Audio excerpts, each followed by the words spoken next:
സൈനിക മത്സരത്തിൽ ശക്തിയുടെ അളവുകൾ ടാങ്കുകളോ യുദ്ധവിമാനങ്ങളോ മാത്രമല്ല. ശബ്ദത്തിന്റെ 5 ഇരട്ടി വേഗതയിൽ കുതിച്ചുചാടി ശത്രുവിന്റെ പ്രതിരോധ കണക്കുകൂട്ടലുകൾ തന്നെ തകർക്കുന്ന ഹൈപ്പർസോണിക് ആയുധങ്ങളാണ് ഇനി യഥാർത്ഥ ഗെയിം ചേഞ്ചർ. ഇന്നത്തെ ആഗോള സൈനിക മത്സരത്തിൽ ആരാണ് മുമ്പിലെന്ന ചോദ്യം ഈ പശ്ചാത്തലത്തിൽ ഉയരുമ്പോൾ ഉത്തരം കൂടുതൽ വ്യക്തമായി ഒരേ ദിശയിലേക്കാണ് വിരൽ ചൂണ്ടുന്നത്. അത് ചൈനയാണ്. മാക് 5 മുകളിലുള്ള വേഗതയിൽ അന്തരീക്ഷത്തിനുള്ളിൽ തന്നെ ദിശമാറ്റങ്ങൾ നടത്തി ലക്ഷ്യത്തിലെത്താൻ കഴിയുന്ന ഈ ആയുധങ്ങൾ ഇനി പരീക്ഷണശാലകളിലെ ആശയങ്ങളല്ല, മറിച്ച് യുദ്ധഭൂമിയുടെ നിയമങ്ങൾ തന്നെ പുനർലിഖനം ചെയ്യുന്ന യാഥാർത്ഥ്യങ്ങളാണ്. കഴിഞ്ഞ 2 പതിറ്റാണ്ടുകളായി ദീർഘകാല ദർശനത്തോടെയും സ്ഥിരതയോടെയും ഹൈപ്പർസോണിക് ഗവേഷണത്തിലും വിന്യാസത്തിലും നിക്ഷേപം നടത്തിയ ചൈന ഇന്ന് ലോകം നോക്കി നിൽക്കെ ഏറ്റവും വിപുലവും വൈവിധ്യവുമാർന്നതുമായ ഹൈപ്പർസോണിക് മിസൈൽ ആയുധ ശേഖരങ്ങളിലൊന്ന് നിർമ്മിച്ചു കഴിഞ്ഞു. വേഗത, വിന്യാസത്തിന്റെ വ്യാപ്തി, സാങ്കേതിക സങ്കീർണത, പിന്തുണയ്ക്കുന്ന വ്യവസായ അടിസ്ഥാന സൗകര്യങ്ങൾ എന്നീ എല്ലാ മാനദണ്ഡങ്ങളിലും ചൈന കൈവരിച്ച മുന്നേറ്റം ആഗോള സൈനിക തുലാസിനെ തന്നെ പുതിയ ദിശയിലേക്ക് തിരിക്കുകയാണ്.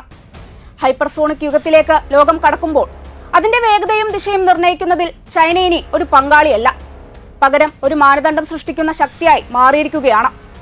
2025 ഡിസംബറിൽ United States department of defence കോൺഗ്രസിന് സമർപ്പിച്ച വാർഷിക റിപ്പോർട്ട് തന്നെ ഈ യാഥാർത്ഥ്യം അംഗീകരിക്കുന്നു. ഹൈപ്പർസോണിക് ആയുധങ്ങളുടെ എണ്ണം, അവയുടെ വിന്യാസ സ്കെയിൽ, പിന്തുണയ്ക്കുന്ന അടിസ്ഥാന സൗകര്യങ്ങൾ, ഈ 3 മാനദണ്ഡങ്ങളിലും ചൈന മറ്റു പ്രധാന സൈനിക ശക്തികളെക്കാൾ മുന്നിലാണെന്ന് അമേരിക്കൻ പ്രതിരോധ ഉദ്യോഗസ്ഥർ തന്നെ തുറന്നു സമ്മതിക്കുന്നു.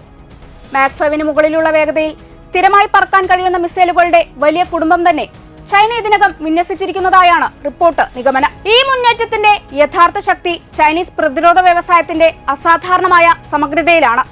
ഒരൊറ്റ വിഭാഗത്തിലൊതുങ്ങാതെ ബാലിസ്റ്റിക് മിസൈലുകളിൽ നിന്ന് ക്രൂയിസ് സംവിധാനങ്ങളിലേക്കും വായുവിൽ നിന്ന് വായുവിലേക്കുമുള്ള പ്രഹരശേഷിയിൽ നിന്ന് വായുവിൽ നിന്ന് ഉപരിതലത്തേക്കും ഉപരിതലത്തിൽ നിന്ന് വായുവിലേക്കുമുള്ള മൾട്ടി ഡൊമൈൻ ആക്രമണ ശേഷിയിലേക്കും അതീവ സങ്കീർണമായ ഹൈപ്പർസോണിക് ആയുധങ്ങൾ വരെയുള്ള മുഴുവൻ സ്പെക്ട്രവും ഉൾക്കൊള്ളുന്ന ഒരു പൂർണ്ണായുധ പരിസ്ഥിതിയാണ് ചൈന നിർമ്മിച്ചിരിക്കുന്നത്. ഈ ആഴവും വ്യാപ്തിയും തന്നെയാണ് ഹൈപ്പർസോണിക് യുഗത്തിൽ ചൈനയെ മറ്റെല്ലാ സൈനിക ശക്തികളിൽ നിന്നും വ്യത്യസ്തമാക്കുന്നത്. പ്രത്യേകിച്ച് വായു ശ്വസിക്കുന്ന സ്ക്രാംജെറ്റ് എഞ്ചിനുകൾ ഉപയോഗിക്കുന്ന സംവിധാനങ്ങളും ഉയർന്ന വേഗതയിൽ ദിശമാറ്റങ്ങൾ സാധ്യമാക്കുന്ന ഹൈപ്പർസോണിക് ഗ്ലൈഡഡ് വാഹനങ്ങളും പരമ്പരാഗത മിസൈൽ പ്രതിരോധ സംവിധാനങ്ങളെ ഏറെക്കുറെ അപ്രസക്തമാക്കുന്ന തരത്തിലാണ് രൂപകൽപ്പന ചെയ്തിരിക്കുന്നത്. ഹൈപ്പർസോണിക് മിസൈലുകളുടെ പ്രത്യേകത വേഗത മാത്രമല്ല, പ്രവചനാതീതമായ പാതകളിലൂടെ സഞ്ചരിക്കാനും അന്തരീക്ഷത്തിനുള്ളിൽ തന്നെ ദിശമാറ്റങ്ങൾ നടത്താനും കഴിയുന്ന കഴിവാണ് അവയെ അതീവ അപകടകാരിയാക്കുന്നത്. ഇതാണ് ഇന്നുള്ള മിക്ക മിസൈൽ പ്രതിരോധ ശൃംഖലകളെയും വെല്ലുവിളിക്കുന്നത്. ചൈനയുടെ ഹൈപ്പർസോണിക് മുന്നേറ്റത്തിന്റെ മറ്റൊരു നിർണായക ഘടകം People's Liberation Army rocket force എന്ന ശക്തമായ സ്ഥാപന ഘടനയാണ്. ബാലിസ്റ്റിക് മിസൈലുകൾ മാത്രമല്ല, ഹൈപ്പർസോണിക് ഗ്ലൈഡഡ് വാഹനങ്ങൾ വഹിക്കാൻ കഴിയുന്ന ഭൂഖണ്ഡാന്തര സംവിധാനങ്ങൾ വരെ പീപ്പിൾസ് ലിബറേഷൻ ആർമി റോക്കറ്റ് ഫോഴ്സിനുണ്ട്. ഈ സേനയുടെ നിയന്ത്രണത്തിലുള്ള ആയുധശേഖരത്തിന്റെ വ്യാപ്തിയും സങ്കീർണതയും ചൈനയുടെ തന്ത്രപരമായ ചിന്ത എത്രമാത്രം മുന്നോട്ട് പോയെന്ന് വ്യക്തമാക്കുന്നു. ഈ ഉയർച്ച സ്വാഭാവികമായി ഉണ്ടായതല്ല. ഷീ ജിൻപിങ് ചൈനീസ് കമ്മ്യൂണിസ്റ്റ് പാർട്ടിയുടെ ജനറൽ സെക്രട്ടറി ആയതിനു ശേഷം ഔദ്യോഗിക പ്രതിരോധ ബഡ്ജറ്റ് ഏകദേശം ഇരട്ടിയായി. ഹൈപ്പർസോണിക് ഗവേഷണം, മിസൈൽ പ്രൊപ്പോർഷൻ, മാർഗനിർദ്ദേശ സംവിധാനങ്ങൾ, ആഗോള സ്ട്രൈക്ക് ശേഷികൾ ഇവയിലേക്കുള്ള സ്ഥിരമായ നിക്ഷേപമാണ് ഇന്ന് കാണുന്ന ഫലങ്ങൾ സൃഷ്ടിച്ചത്. ഇത് വെറും ആയുധ വികസനം മാത്രമല്ല, ദീർഘകാല സൈനിക ആയുധവൽക്കരണത്തിന്റെ ഭാഗമായുള്ള ഒരു ദേശീയ ദർശനമാണ്. പൊതുജനങ്ങൾക്ക് പ്രദർശിപ്പിച്ച പുതിയ ഹൈപ്പർസോണിക് സംവിധാനങ്ങളും ഈ ആത്മവിശ്വാസത്തിന്റെ പ്രതിഫലനമാണ്. YJ-21 പോലുള്ള കപ്പൽ വിരുദ്ധ ഹൈപ്പർസോണിക് ബാലിസ്റ്റിക് മിസൈലുകളും YJ-17, YJ-20 എന്നീ പുതിയ തലമുറ ആയുധങ്ങളും ചൈനയുടെ കടൽ, വായു, ഭൂമിയിലെ സംയോജിത പ്രഹരശേഷി എത്രമാത്രം വളർന്നുവെന്ന് വ്യക്തമാക്കുന്നു. YJ-90, CJ-1000 പോലുള്ള ഹൈപ്പർസോണിക് ക്രൂയിസ് സിസ്റ്റങ്ങൾ ദീർഘനേരം സ്ഥിരമായ അതിവേഗ പറക്കലിലും മൾട്ടി ഡൊമൈൻ സ്ട്രൈക്ക് കഴിവുകളിലും ശ്രദ്ധ കേന്ദ്രീകരിക്കുന്നതായും റിപ്പോർട്ടുകൾ സൂചിപ്പിക്കുന്നു. എന്നാൽ നേതൃത്വം എന്ന ചോദ്യത്തിന് ഉത്തരമത്ര ലളിതമല്ല. 2021 വ്ളാഡിമിർ പുടിൻ പരസ്യമായി അവകാശപ്പെട്ടതുപോലെ അവൻഗാർഡ്, കിൻസാൽ, സിർക്കോൺ തുടങ്ങിയ പ്രവർത്തനക്ഷമമായ സംവിധാനങ്ങൾ വിന്യസിച്ച് റഷ്യയും ഈ രംഗത്ത് ശക്തമായ സാന്നിധ്യം പുലർത്തുന്നു. ചില വിലയിരുത്തലുകൾ പ്രകാരം മോഡലുകളുടെ എണ്ണത്തിൽ റഷ്യ മുന്നിലാണെന്നും പറയുന്നു.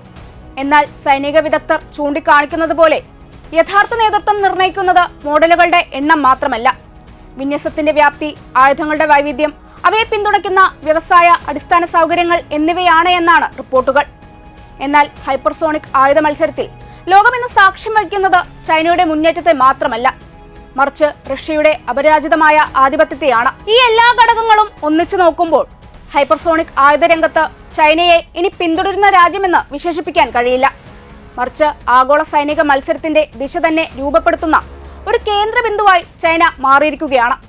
ലോകം ഹൈപ്പർസോണിക് യുഗത്തിലേക്ക് കടക്കുന്ന ഈ ഘട്ടത്തിൽ ആ യുഗത്തിന്റെ വേഗതയും തന്ത്രപരമായ പാതയും നിർണ്ണയിക്കുന്നതിൽ ചൈന വഹിക്കുന്ന പങ്ക് അതീവ നിർണായകമാണ്. ഭാവിയിലെ യുദ്ധങ്ങൾ എങ്ങനെ ആസൂത്രണം ചെയ്യപ്പെടും, എങ്ങനെ വിജയിക്കപ്പെടും എന്നതുവരെ സ്വാധീനിക്കാനുള്ള ശേഷിയുള്ള ഈ സാങ്കേതിക രംഗത്ത് ചൈന ഇന്ന് ഒരു പങ്കാളിയല്ല, മറിച്ച് ഒരു പുതിയ യുദ്ധ മാനദണ്ഡം സൃഷ്ടിക്കുന്ന ശക്തിയാണ്.